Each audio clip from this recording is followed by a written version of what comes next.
so my name is Alessandra Aini, and here I am representing my team for the introduction, and I'm working on this presentation with Yosefina Asuti Rinem and Rodi Priyadesha, and we are from the Hotel and Research Management. So the first theory is the law of demand, the law of supply, and equilibrium point. Relevance of the material domestic tourism economic conditions.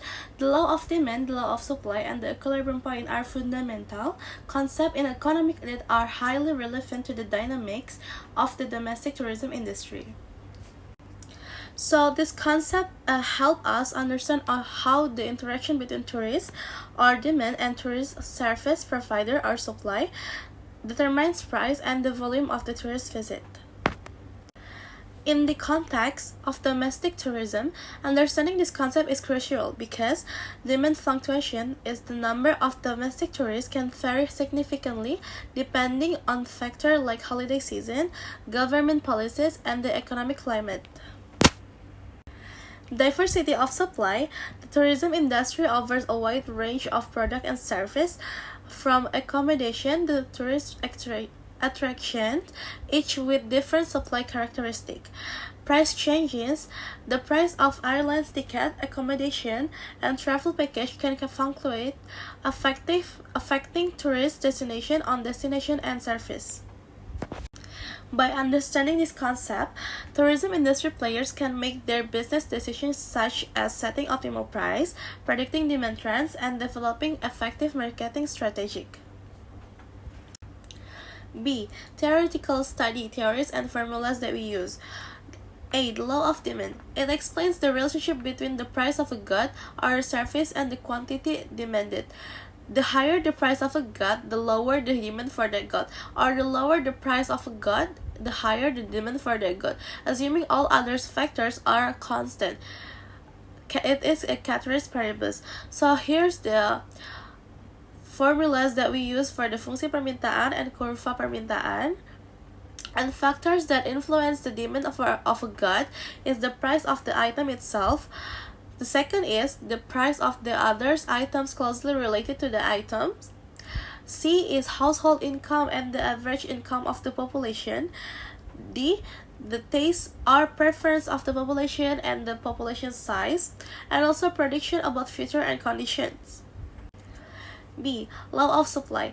Explain the relationship between the price of a good or a service and the quantity supplied.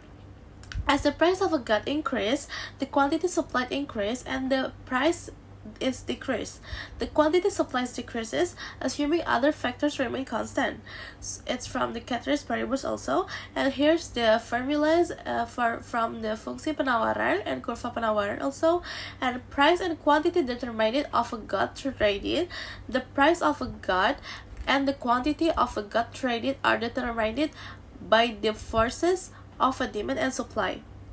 The market is said to be in the equilibrium when the quantity of goods offered by sellers at a certain price level equals the quantity demanded by consumers, or when the goods in the market are sold out or cleared.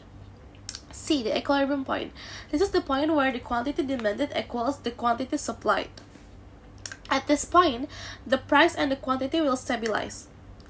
So here's also the formulas that we use for the fungsi permintaan dan penawaran, right? Yeah. And changes in equilibrium or shift in curves. Changes in factors other than the price of the goods themselves can affect demand or supply, leading to a shift in equilibrium. There are four possible shifts in the demand and supply curves. First is increase in demand, so demand curve shift to the right. Second is decrease in demand, so the demand curve shifts to the left, and increase in supply, so supply curve shift to the right, and decrease in supply, so supply curve shift to the left. See the case study, linking the theory with cases in the domestic tourism industry. So here's our example case study. We have the impact of the COVID-19 pandemic. The pandemic caused a drastic decline in domestic tourism demand. This led to a decrease of flight and accommodation prices, and when the pandemic was brought under control, tourism demand began to rise, pushing the price up. The second is long holidays.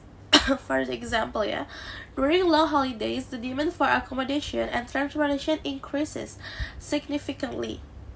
This leads to the higher hotel room rates and air ticket prices, and see the opening of new tourist destination. It also caused the opening the new tourist destination can increase supply, but if not matched, by an increase in demand, it can lead to a decrease in prices. So for our analysis in these cases, we can observe how the law of demand and supply work in tourism industry.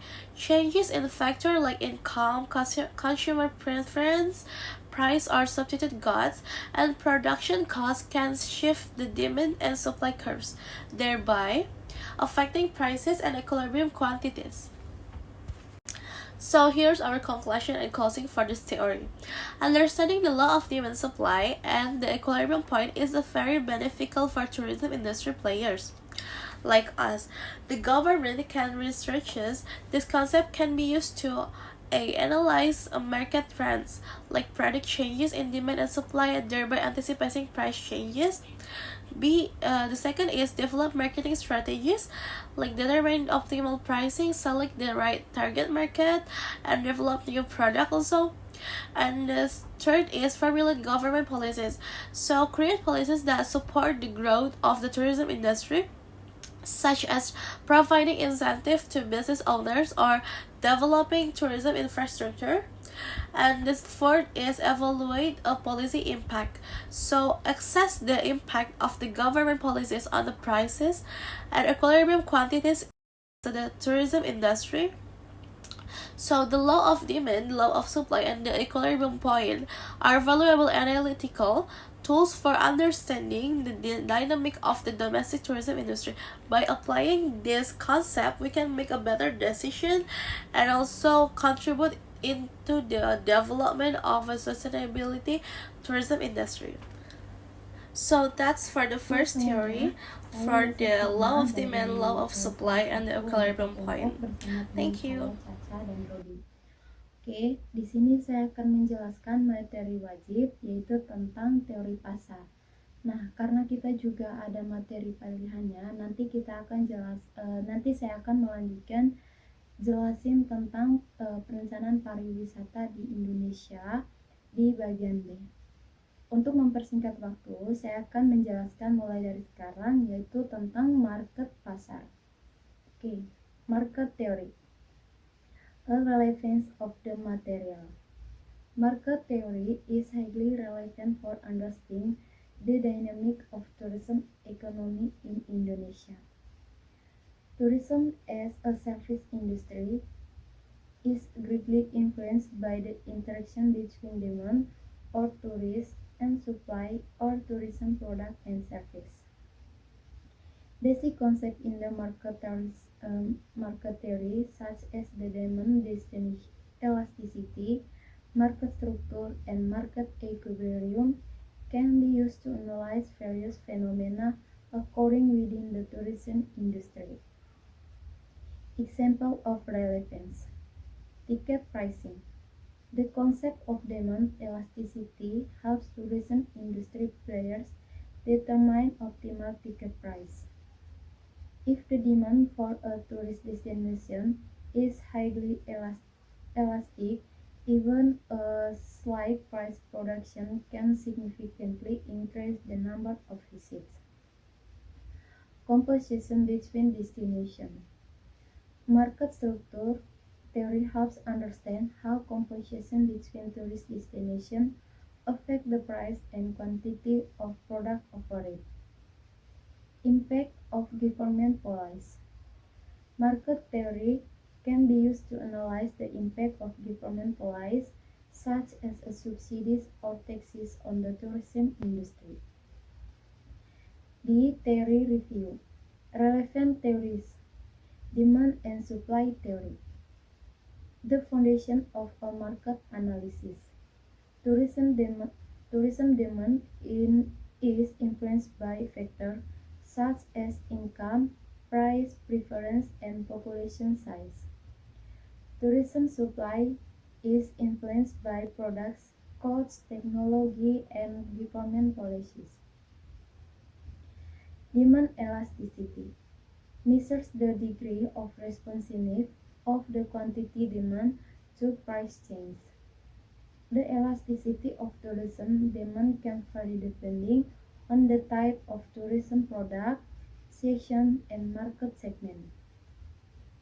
Market structure identifies the type of composition in a market. The tourism industry may experience perfect composition, monopolistic composition, oligopoly, or monopoly. Struktur pasar, persaingan tidak sempurna, monopoli, oligopoli, dan monopolistik. Short run equilibrium. There are two conditions that must be met for a company to be in equilibrium. A company should only produce if, at a minimum, its variable cost or VC equal total revenue or TR, or AVC is P. A company produces where MR is MC to achieve maximum profit. Case study. Example case study. Composition between tourist destinations in Indonesia. There are Bali and Jogja are two major tourist destinations in Indonesia. Market theory needs to be adjusted to specific conditions of tourism destination.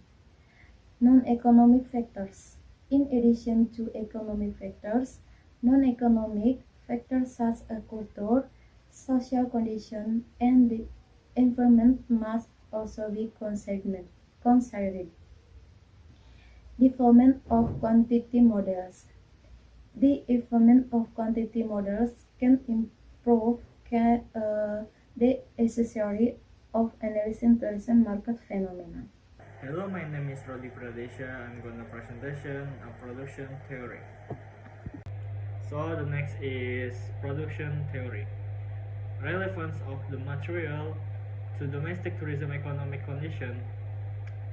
Production theory is crucial foundation for understanding how resources such as labor capital and natural resources are combined to produce goods or services. In this case, tourism product and service in the context of domestic tourism production theory helps us analyze efficiency, understand how efficiency resources such as hotels, restaurants, and tourist attractions are used to create satisfying tourism experience. Identify limit factor. Determine the factor that restrict the growth of the tourism industry, such a lack of trained labor or inadequate infrastructure. Evaluate politics. Assessing the impact of government policy on the productivity of the tourism industry, such as investment incentive policy or development of new tourist destination. Make planning decision. Helping tourism industry make better production planning decisions, such as determining the optimal number of hotel rooms or restaurant. Theory review or theories and formula use. Several production theories relevant to tourism include classic production theory, emphasize the relationship between inputs or labor capital and outputs tourism product or service. The law of diminishing marginal returns is a key concept in this theory, which states continuously adding input to a production factor will result decreasing output increment after a certain point. Neoclassical production theory expand on classic theory by introducing the concept of submission between production factor. This theory also introduces the concept sequence. which depict various combinations of input that result in the same level of output. Modern production theory consider factors such as technology, innovation, and organization in the production process. This theory also stresses the importance of efficiency resource allowance. Formula: production function Q equal F or KL, where K is output, K is capital, and L is labor. Marginal productivity: the change in output produced by adding one more unit of input. Marginal rate of substitution: the rate at which one input can be substituted for another without changing the output level. C. Case study or linking theory with case in the domestic tourism industry. Examples case study like COVID-19 pandemic. The pandemic forced the tourism industry to reduce production capacity and implement cost efficiency production. The theory can be used to analyze the impact of reduced demand on business production. Decisions such as reducing a number of operating hotel rooms or laying off employees. Development of new tourist destination. Developing the new tourist destination involves decisions regarding the optimal combination of inputs, such as a number of hotel, restaurant, and tourist attraction. So for the next theory is we talk about tourism planning. So for the introduction, tourism planning is a systematic process of planning, developing, and managing tourism activities in the context of Indonesia's economic. Tourism planning is highly relevant due to the following factors. First is a great potential. So Indonesia has an incredible wealth of natural resource, culture, and biodiversity, making it an attractive tourism destination for both domestic and international tourists.